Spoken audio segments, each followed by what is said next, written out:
welcome back to Wednesday. You asked and I delivered. So the vlog today is all about me and a special someone. Decided to take the girls hacking and answer some of your burning questions. How did you find it? It was exciting. It was interesting knowing what people wanted to know. Yep.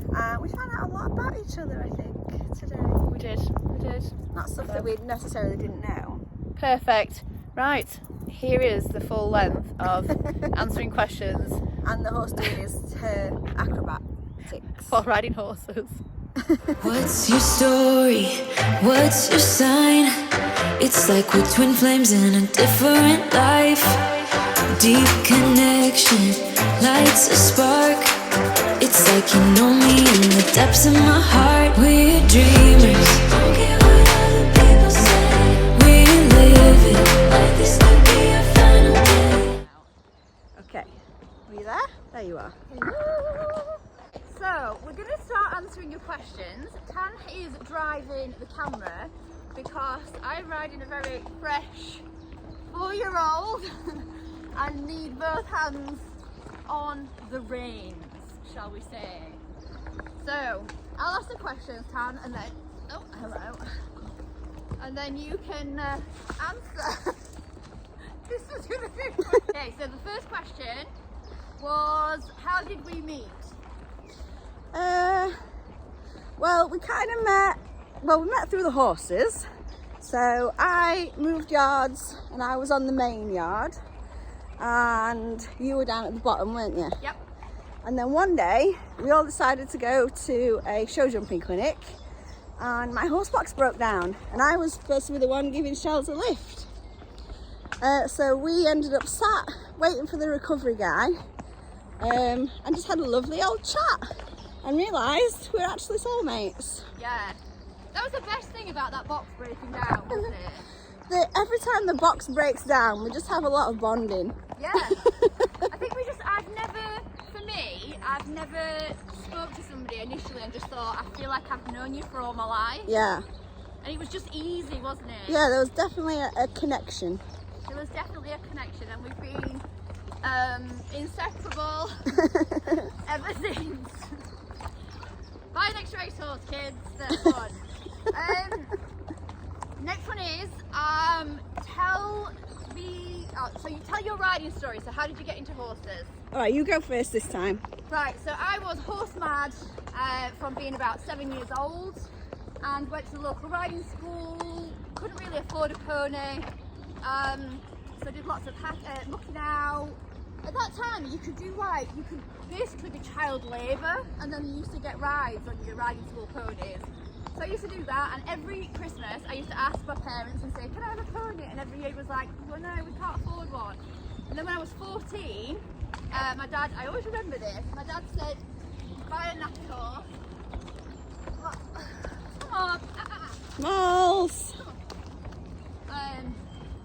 Good girl.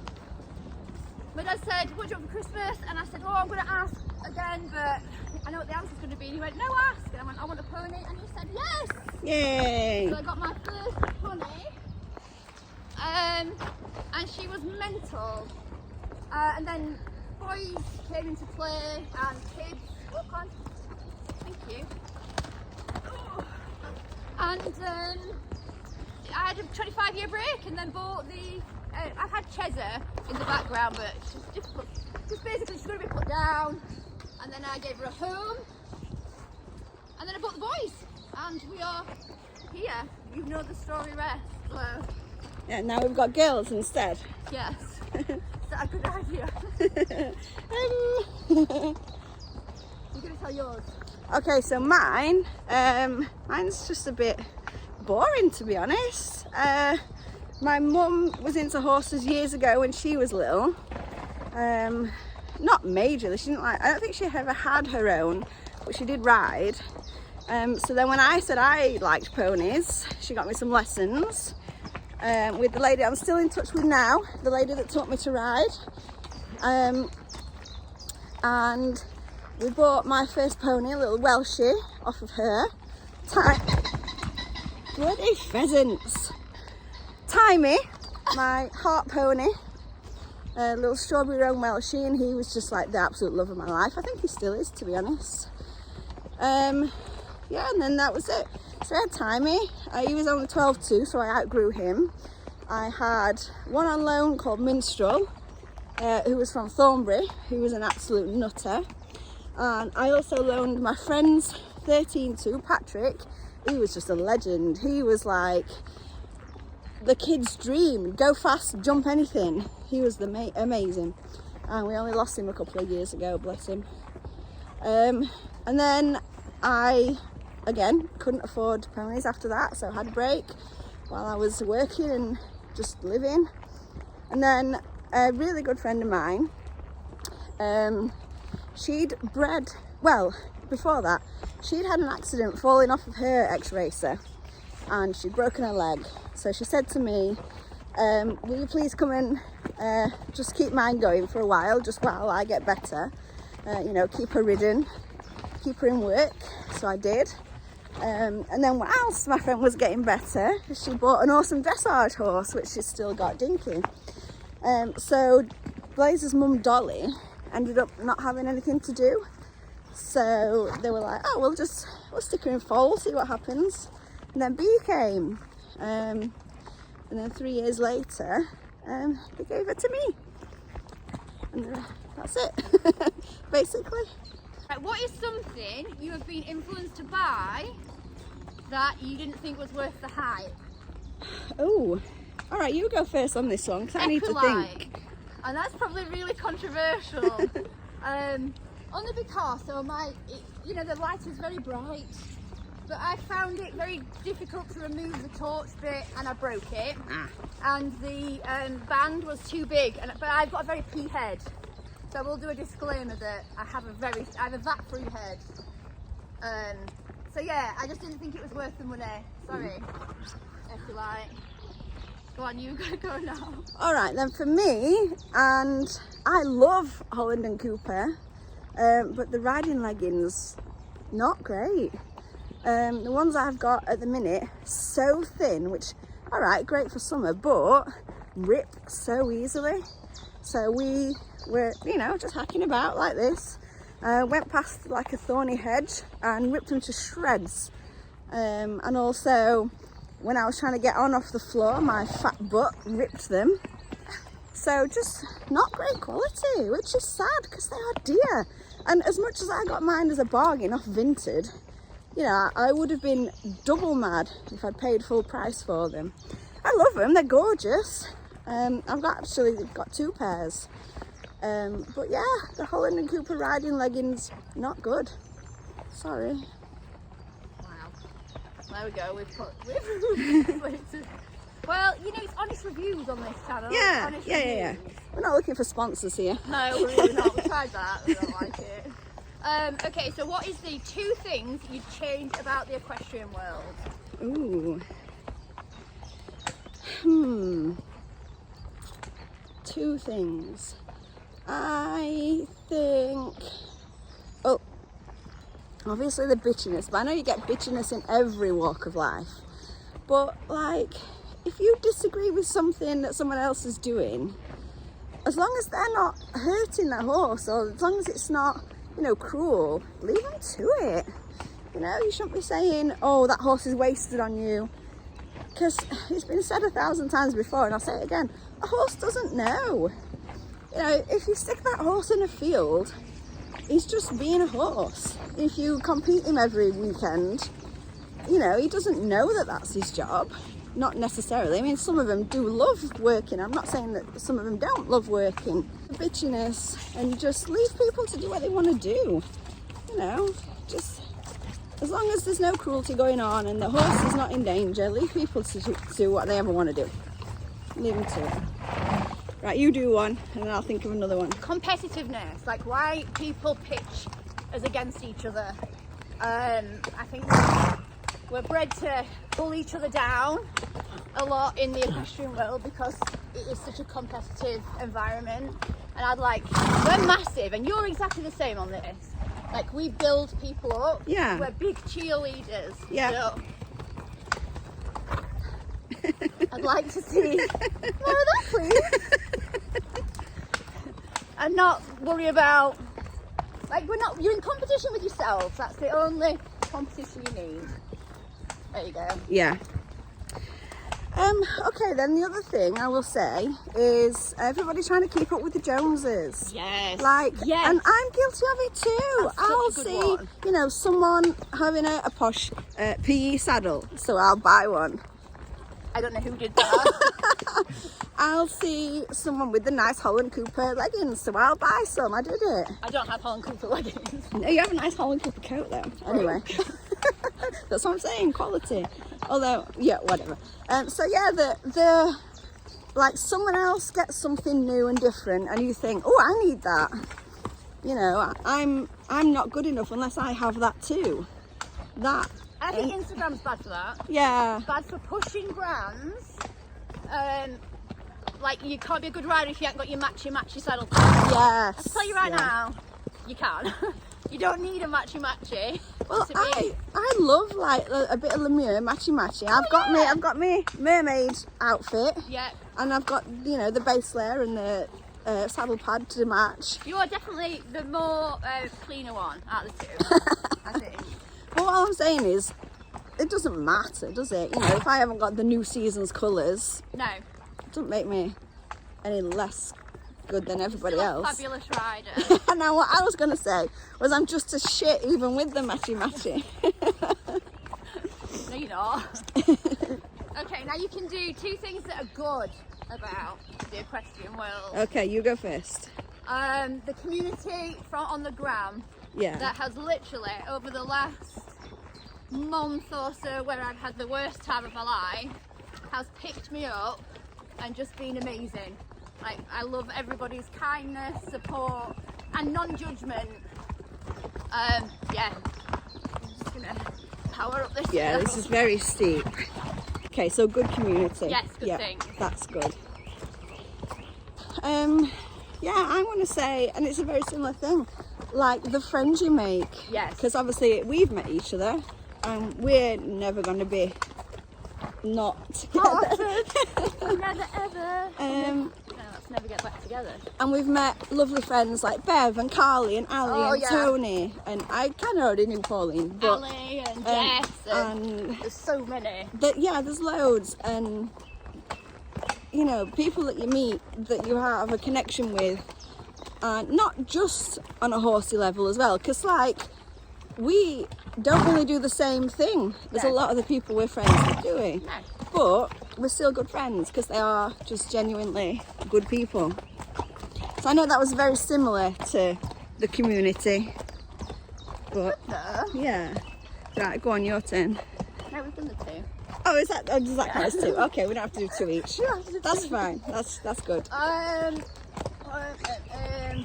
Okay, so what is your pet peeve about me? This is like Mr. and Mrs. This is right. And I I'll was do thinking about this last night I was thinking about it. because we're very much on the same wavelength, Yeah. aren't we? So we're both quite tidy. We both Yeah. don't like a mess, so that's good. You're 'Cause tidy than me. I don't know. Sometimes I'm just lazy. No, I think you're tidy. Anyway, and we both have the same values about things. Yep. I think the only thing, and it's not really a pet peeve at all. It's just the only thing that where we differ Yeah. is that you quite happily get up at like 4:30 in the morning for no reason. I love the morning. And I love my bed. Yeah. That's the only difference really. Like, I struggle to get up. And I do it because obviously, you know, we have to get up, do the horses before work and whatever. Yeah. But I struggle. And I admire you for that. I Oh, thanks. envy you for that because I wish that I had that get up and go. But I'm in bed for 7. Oh, yeah, okay. Like, I'm not a night owl. So you're the only one I've been out drinking with in the last 10 years. That was for your hen do. Yeah, that was fun. With the penis straw. I've still got that penis straw. Every time I do the quote thing on Instagram, there's us sucking on penis straws. And I just think people might not. It just makes me chuckle. Yeah, I love a little it. bit I every love it. time. It makes me smile. Yeah. Right, go on, what's yours? So I really struggled with this as well. Absolute vested. But I would say my pet peeve is can talk to everything. Oh my god, yeah, I do. Like the dog, Yeah, the hamsters, the squirrels, the duckies. ducks. Yeah. It is annoying. I even annoy myself with it because I can't stop.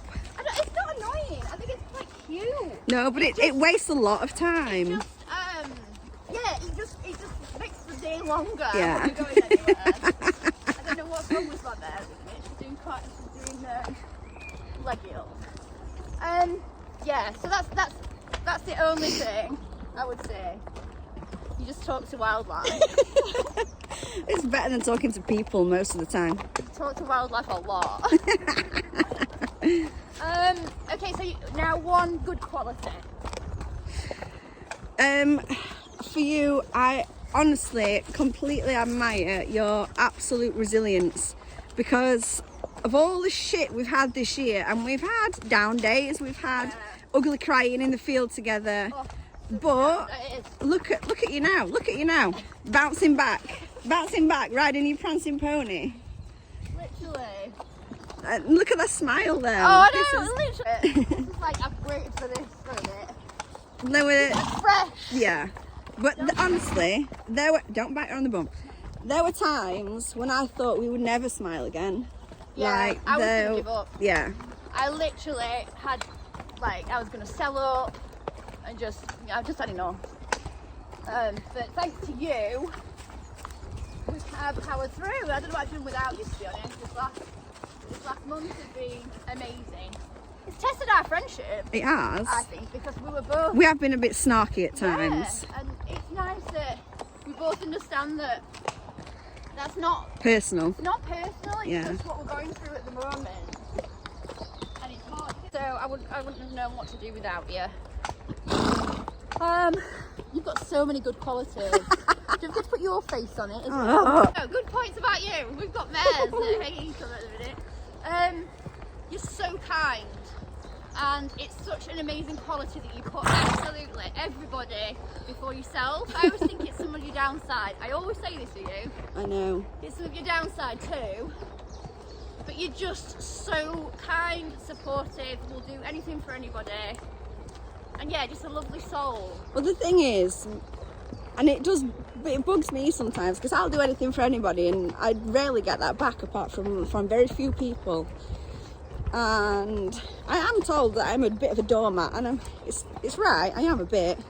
So that bugs me about me. But I wouldn't change that, because I think that's what I love about you, is that you're just so you're so forgiving and kind, and I treat others as I'd like to be treated. Just that old thing. People don't treat you like that. That's the downside to it. But yeah, I would never ever change that about you. I absolutely love it. She's a kind egg.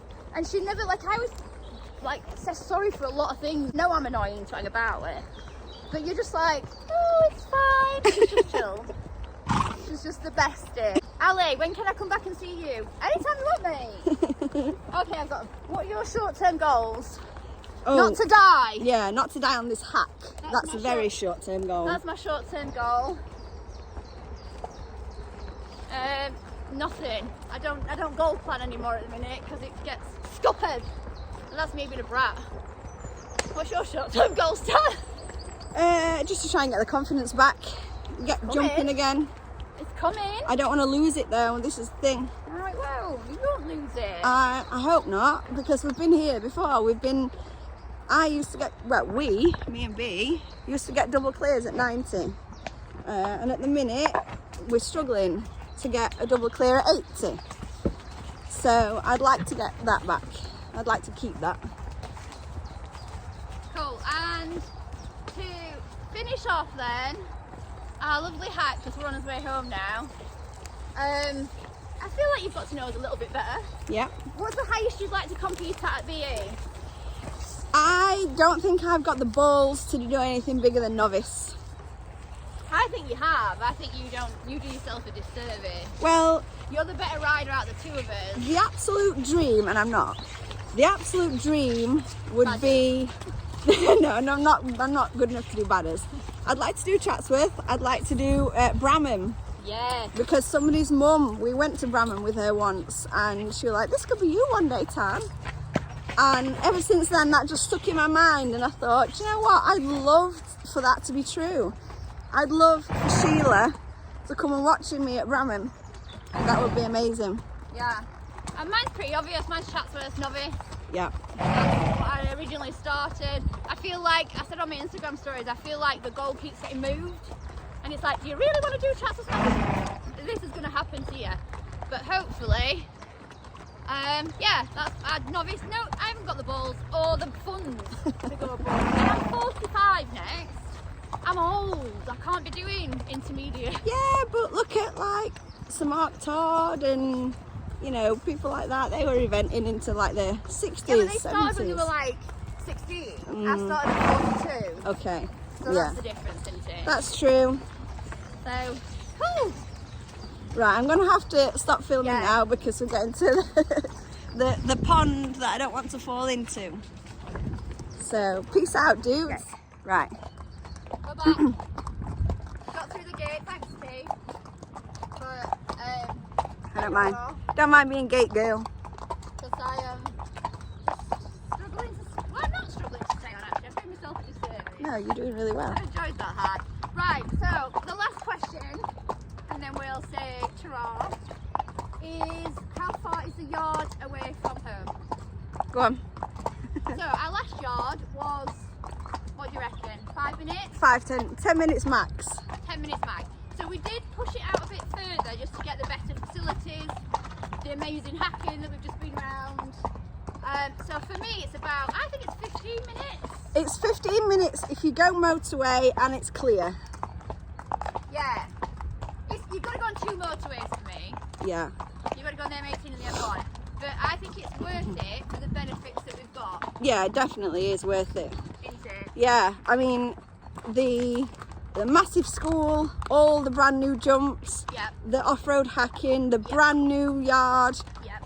yeah, the nice neighbours, Yeah. amazing Oh, yeah, it was neighbours. amazing. And to be fair, when we was at the old yard, we'd never sat down. No, we would never spend time there. And we literally, like this morning, I've been sat waiting for Tan, just sat outside like an Yeah. old lady on my phone. On the little deck chairs. Just watching. I've got a tired thoroughbred. Yeah. I was surprised after that. It's just a nice place to be, so it's definitely worth it. The only thing that bugs me is it's my fault for having the big car. It's costing me about £100 a week in fuel. And the thing that bugs me is turnout, because I have to walk. What's my earliest vlog?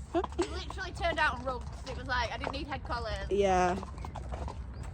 But yeah, we love it, don't we? Love it. It's definitely, everything's worth it. So yes, thank you for coming hacking with us, with an exuberant 4-year-old and a lovely mare that's trying to keep her in check, which is our bee. Well, I think that was the perfect demonstration of how good a rider you are and how you're chilled. fine. No, I'm just serious, because there's a lot of people that at the first sign of trouble would have jumped off then and gone, Yeah. no, let's just walk home. And why is that? Because I once hacked out with somebody when I first started having a friendship, this one, that was like, don't get off, power on. No, the worst thing you can do is get Power off on. sometimes. Sometimes getting off is the right thing to do. Sometimes yeah. it's not. You Today were the person it was that not. put on Mo when I was terrified to ride him.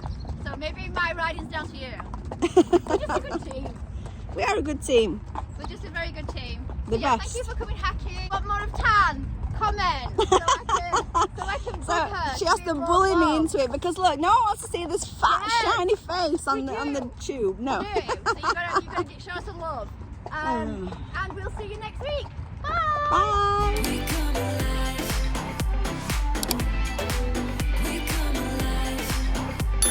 And so when we went round on our hack and we said kind of like, what's your pet peeves about each other? Tan talks to wildlife, and we come back, Tan is talking to wildlife.